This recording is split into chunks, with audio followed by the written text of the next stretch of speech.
Hey guys, I'm Alex from Sanzu Fabrications, and with this video I'm going to wrap up my Marth cosplay series by showing you how I made the cape. Now if you like this video, be sure to leave it a thumbs up, and if you want to see more videos like this in the future, then remember to subscribe.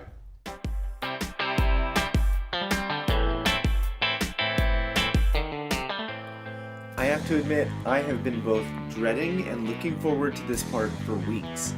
The final cape is actually my second attempt. I used two different techniques, but I'll only cover the one that actually worked. The first step was patterning the seal on the back. This required use of my superpower, math. I calculated the percentage of the cape that the seal took up in order to determine how big my pattern should be. Fortunately, I found an image of the seal online. I'll provide a link to it in the description. I altered the image on my iPad to make it the size I wanted, about 34 inches wide. When you're doing this, don't forget to reverse this, because when you transfer the image, it'll be mirrored.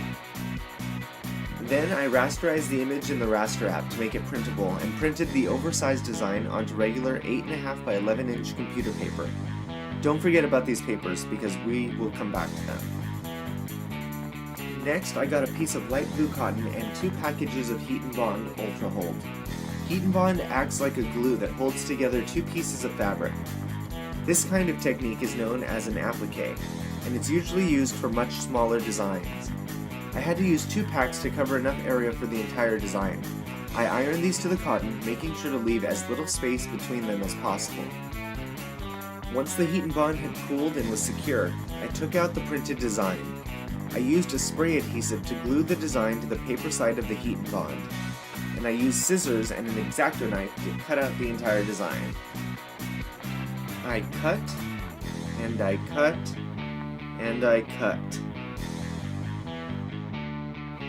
When I finally had the entire design cut out, I cut out a 52-inch long piece of blue cotton. I marked the location of where I wanted the design to be placed and removed the paper backing. I centered it on the marking and very carefully smoothed the design out. With my iron, I carefully passed over the design to activate the Heat and Bond and adhere the design to the cape. Out of consideration, I did not include the 2 hours of video of me ironing, even though it was super relaxing. I cut out 2 small strips of blue fabric and hemmed them. I honestly didn't bother to measure these because they were just cut off the bottom of my failed cape attempt. The size really isn't too important either, and you'll see why in a bit.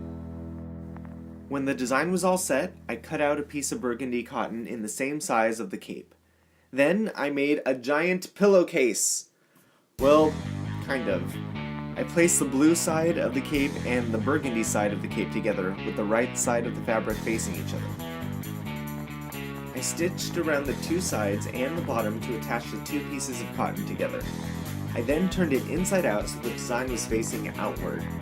I folded those 2 little strips of fabric into loops and tucked them into the top corners of the cape.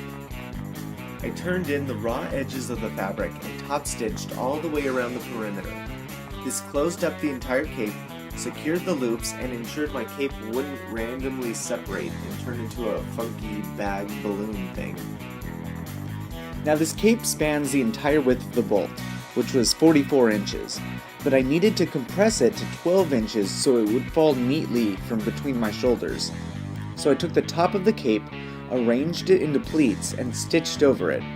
This allowed me to control how my cape fell, and how much of the design would be visible. Remember those fun little loops I made?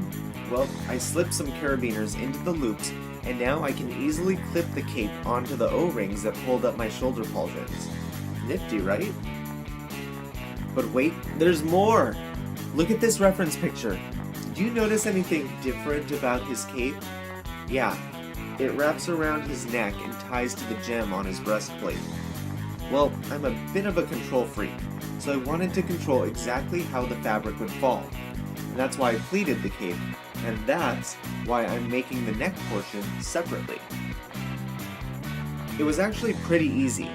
I took a 24-inch by 24-inch square of blue cotton and sewed the top and bottom sides together to make a loop. I then carefully pinned the opening ends together and sewed those up.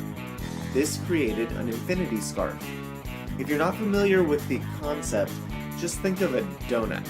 That's pretty much what I made. A big, blue, flaccid, fabric donut. You see, this fun little thing rests around my neck, covering the clips holding up the cape.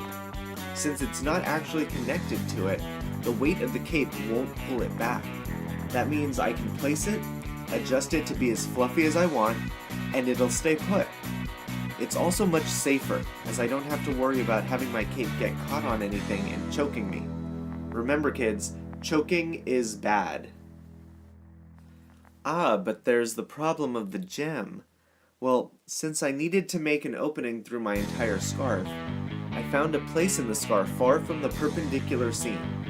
I stretched this section into my embroidery hoop and sewed a 3.5-inch buttonhole into the scarf. Once it was stitched up, I cut it open with an X-Acto knife and slipped the gem through it. Remember how I said the cape wouldn't pull the scarf against my neck? Well, by using this infinity scarf, the weight of the cape also won't pull on the gem setting. With all of that done, I finished my cape. I love how the infinity scarf portion came out, but honestly, I would love to get more experience with my embroidery machine and revisit the seal on the back of the cape. The applique is nice, but I feel like I can do a lot better now. That will have to wait though. For now, Marth's costume is done, and now I can get back to working on Ike's.